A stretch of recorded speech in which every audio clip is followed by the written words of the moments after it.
काँग्रेस जनता party नाही, हंगामा नाही, ते उत्सव साजरा हंगाम उत्सव म्हणूया आपण. सांगा. आपली भावना काय याबाबत? नाही, भावना चांगलीच आहे ना, की नीटमध्ये पेपरफुटी होऊ नये ही आमची पण भूमिका होती.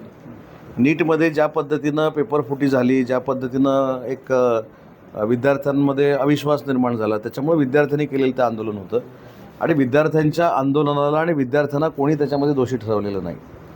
मुद्दा असा राहतो की त्या आंदोलनामध्ये जी काही घुसखोरी झाली ती घुसखोरी योग्य नव्हती. आता कालचा मोर्चा मुंबईमध्ये झाला. मी पहिल्या दिवसापासून सांगतो की विद्यार्थ्यांचं समर्थन 100% आम्ही करतो. नीटची पेपरफुटी व्हायलाच नाही पाहिजे होती. ते जेलमध्ये आहेत. आता फास्ट ट्रॅकवर ते गुन्हे सगळे चालणार आहेत. 10 कोटी रुपये दंड, 10 वर्षाची शिक्षा हे देखील फायनल केलेलं आहे. ते जे कोण मुलं त्याच्यामध्ये दुर्दैवानं गेली त्यांना देखील पैसे देण्याचा निर्णय सरकारनं घेतला किंवा काय त्यांचं पुनर्वसन करण्याचा निर्णय घेतला आहे. पण एक यादी जर आपण बघितली,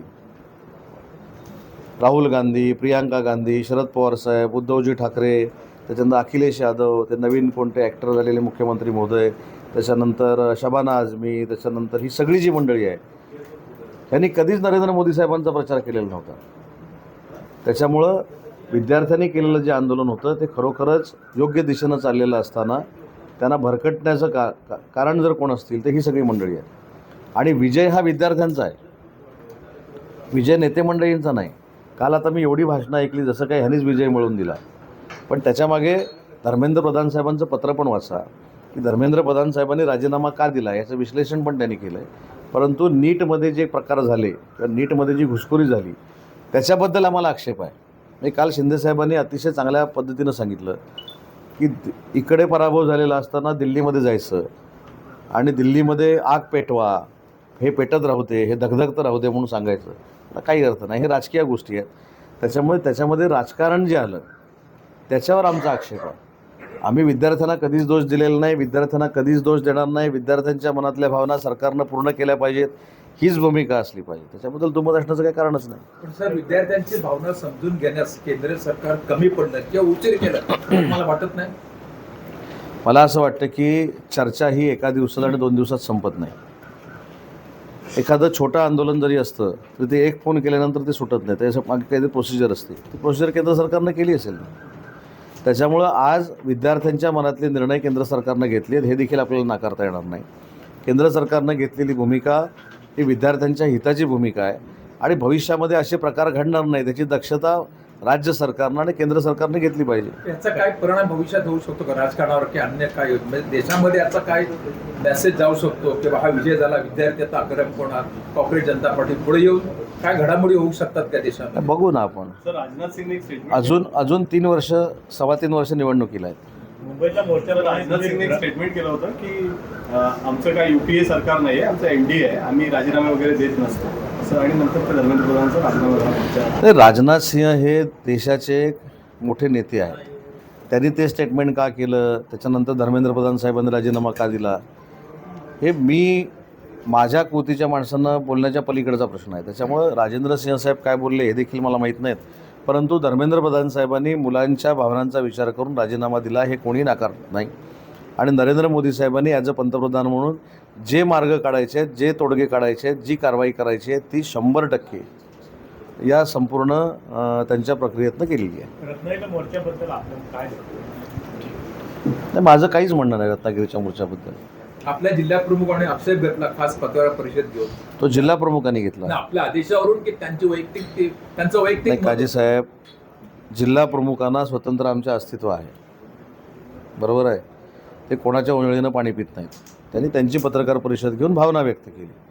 आता जी भावना त्यांनी व्यक्त केली पत्रकार परिषदेतनं, मला देखील कुठेतरी असं वाटलं की त्यांनी केलेली जी भावना व्यक्त केलेली आहे ती योग्य आहे की अयोग्य आहे त्याची मी खात्री करून माझ्या मनात ठेवलेलं आहे. मी मोर्चामध्ये विद्यार्थ्यांनी सहभागी होणं कितपत योग्य? तर विद्यार्थ्यांनी काय करावं आणि विद्यार्थ्यांनी काय करू नये हे सांगणारा मी नाही. विद्यार्थ्यांनी त्यांच्या अपेक्षा पूर्ण होण्यासाठी त्या मोर्चामध्ये ते सामील झाले असतील, त्याच्याबद्दल त्यांना कशाला दोष द्यायचं? विद्यार्थ्यांचा काय दोष आहे याच्यात? मी पहिल्यांदाच सांगितलं की विद्यार्थी ज्या पद्धतीनं त्या आंदोलनामध्ये उतरलेले होते ही त्यांची वैयक्तिक भावना होती. पण त्या आंदोलनामध्ये ज्या पद्धतीनं राजकारण केलं गेलं, ज्या पद्धतीनं नरेंद्र मोदी साहेबांवर बोललं गेलं, हे बघा, कोण पंतप्रधान आहेत कोण पंतप्रधान नाही आहेत हा विषय नंतरचा आहे, पण ते देशाचं घटनात्मक मोठं पद आहे. आज मी मोर्चाचे काही व्हिडिओ बघितले रत्नागिरीचे, हे योग्य आहे का? याचं समर्थन कोण करतं आहे का? विद्यार्थ्यांचं समर्थन 100% मी करतो आहे. कुठच्याही विद्यार्थ्यानं तसा प्रकार घडवला नव्हता, पण काही पॉलिटिकल लोक होते, त्यांनी रत्नागिरीच्या काही व्हिडिओंमधनं जे काही पास ऑन केलं हे चांगलं नाही, ही रत्नागिरीची संस्कृती नाही. त्याच्यामुळे रत्नागिरीच्या विद्यार्थ्यांना जे अपेक्षित आहे ते 100% आम्ही करण्याचा प्रयत्न करणार आहोत. त्याच्यामुळे विद्यार्थ्यांना दोष कशाला द्यायचा? किंवा मोर्चा जाताना जे भाषा वापरली गेली अश्लील किंवा अत्यंत गैर होती, कोणीही पदावर असेल तरी सुद्धा हे 100% ना, मी तेच सांगितलं. बऱ्याच ठिकाणी व्हायरल पडणार. आणि ते व्हायरल करण्यामध्ये कोण आहेत, आता मी त्याच्यामध्ये पडत का नाही, जाऊ दे, आता जे काय असेल ते संपलेलं आहे. त्याच्यानंतर परत दुसऱ्या दिवशी पत्रकार परिषद घेऊन त्यांनी त्यांची भूमिका स्पष्ट केलेली आहे.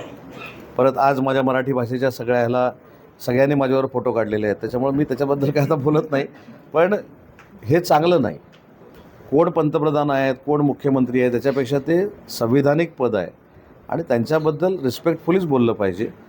विद्यार्थ्यांच्या आक्रोशाला अजून आपण किती खतपाणी घालतो आहे आणि त्याच्यातनं कायदा आणि सुव्यवस्था बिघडू शकते आणि त्याचे परिणाम त्यांना नाही भोगायला लागणार आहेत, विद्यार्थ्यांना भोगायला लागतील. विद्यार्थ्यांच्या कुठच्याही भूमिकेवर आमचा संशय नाही, विद्यार्थ्यांवर आमचा राग पण नाही. विद्यार्थ्यांची मनातली भूमिका नरेंद्र मोदी साहेबांनी ओळखली आणि म्हणून पुढचे निर्णय झाले. सकाळचे 9:30 वाजणारे म्हणतात की आता महाराष्ट्रात बदल होणार आणि देवेंद्र फडणवीस साहेब केंद्रात जाऊन शिक्षण मंत्री होणार. ते असं 4.5 वर्ष म्हणतात, कशात काय बदल झाला काय?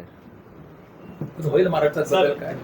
हो, 4.5 वर्षात जो बदल झाला नाही तो कसा होईल?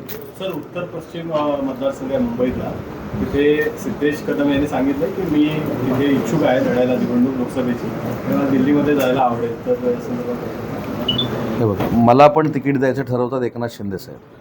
त्याच्यामुळे त्यांनी भावना शिंदेसाहेबांच्या समोर जर व्यक्त केली असेल तर शिंदेसाहेब त्याचा निर्णय घेतील. चलो, शुभेच्छा साहेब तुम्हाला.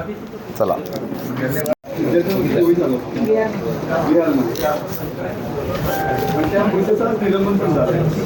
मी हा काय व्हिडिओ बघितला नाही, पण अजून एक तुम्हाला आता प्रश्न विचारला म्हणूनच सांगतो की मी याच कालावधीमध्ये दिल्लीमध्ये होतो.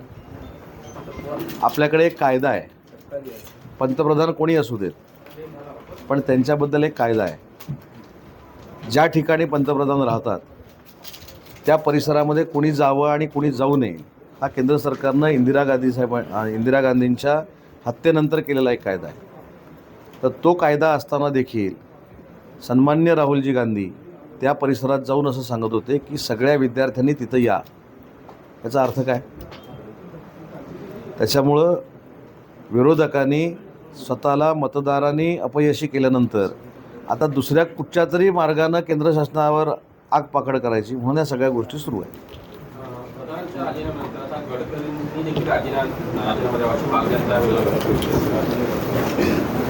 बघू. चला, शुभेच्छा साहेब. घेणार, तुला घेणार कमिटी, तुझं नाव आहे.